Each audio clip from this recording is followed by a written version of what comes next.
Thank you for listening to Discovering the Scriptures with Dr. Parisis. Currently, we are in Daniel chapter 5, verse 9. Reading from the King James Bible first. Quote, Then was King Belteshazzar greatly troubled, and his countenance was changed, and his lords were astonished. Unquote. Let's go ahead and go to the Lord in prayer on this, seeking wisdom and knowledge. Dear God, we're here before you, asking that you give us wisdom and knowledge concerning the Scripture. Help us to meditate upon it and give us insight, Father, to the day of the meanings of the Scriptures that we read, that we listen to, that we meditate upon. Please help us to hear the Holy Spirit's teachings. Help us to be obedient. And help us to see any prayer hindrances that we can get them taken care of. Guide and direct us, please, to draw closer to you. Now at the end of this prayer, I'm going to give you a moment of silence out of respect, and also asking that you would go ahead and answer us and talk to us. In Jesus Christ's name we pray.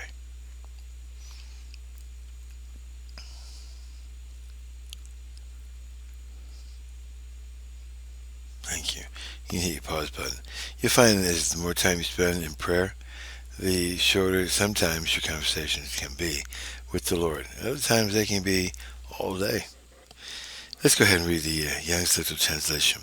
Then the king, Belteshazzar, is greatly troubled, and his countenance is changing in him, and his great men are perplexed. That ends the John Gill's commentary on this. Let's go ahead and parse this out. Then was the king Belteshazzar greatly troubled. So let's parse that out in the Aramaic. That is an FPL, which is basically an intensive reflective on the casual. So intensively, reflectively, but still casually written, participle aspect. So he was troubled, and his countenance was changed. Let's parse that out. PL stem, casually written, to be aspect, was changed in him, and his lords were astonished. So that's going to be an FPL, which again, stem, which is it's an intensive causative, and the aspect is to be a participle. I want to look at the definition of this. We're astonished. Well, what does that mean? We're astonished. Greatly surprised, sitting back, what? In this case, it means to be perplexed in the definition because of how it's being used. Alright, so let's continue on. Now let's go ahead and look at this in context, remembering that it's Daniel chapter 5, verse 5 through 9. Daniel chapter 5, verses 5 through 10. Quote, In the same hour came forth fingers of a man's hand, and wrote over against the candlestick upon the plaster of the wall of the king's palace.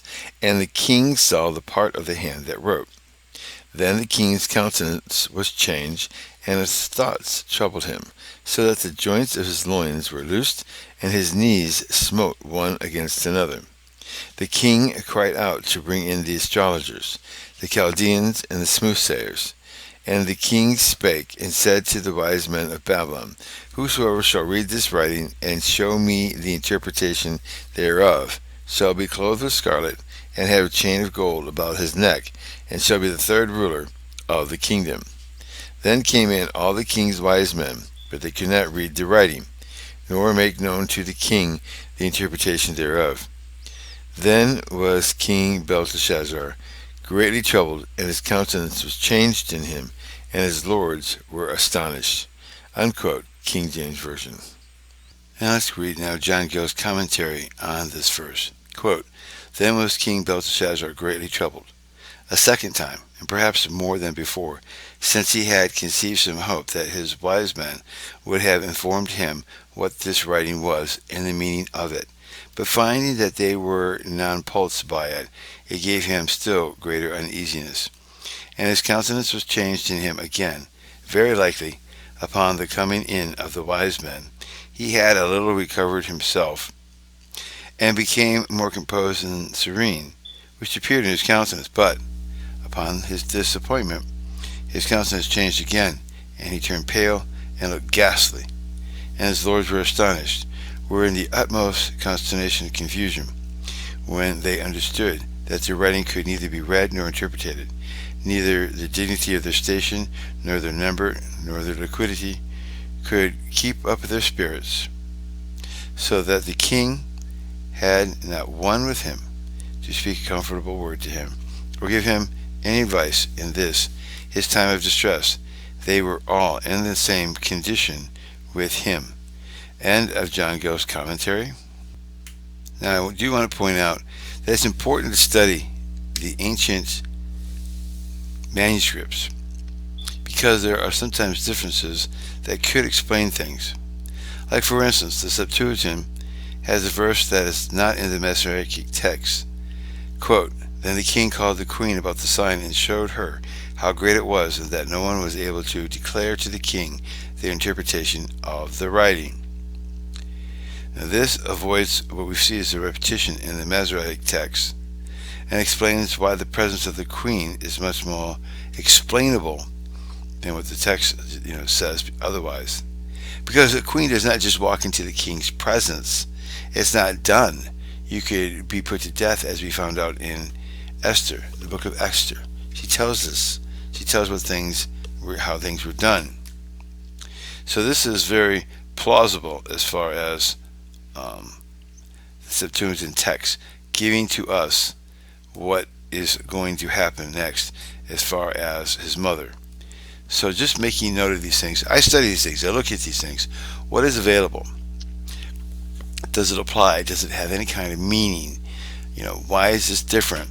Well, as you can see with the King James Version and the Young's Literal Translation, those are two admirable translations that are worthy to be studied side by side, because there are times that there are differences that explain things better. Is the original text the same? Yes. It's the way they're interpreted, they're translated. In this case, the following verse is brought up in the Septuagint to give us an idea of how the queen is there, why she is there. Because you don't just burst into the king's chambers at all, no matter what, unless you're called. In those times, as we see with the book of Esther, she explains it. You could be put to death. Now please continue on as we find out more and more of what and why Daniel put this into his writing in the Aramaic version. He went from Hebrew to Aramaic and then back to Hebrew. And then we're coming real close to the prophecies of the end times. So why is this here first? That's something for us to consider.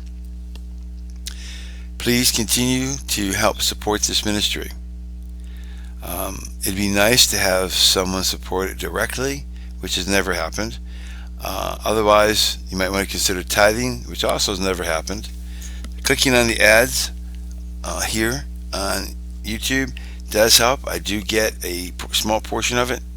So when you see my ad, my channel come up, and you see the ads come up on what you're viewing, you can click on them. That would definitely help, because I get paid a small portion of it. I make about $300. So thank you. Please keep me in your prayers especially. God bless, and keep meditating upon the Word.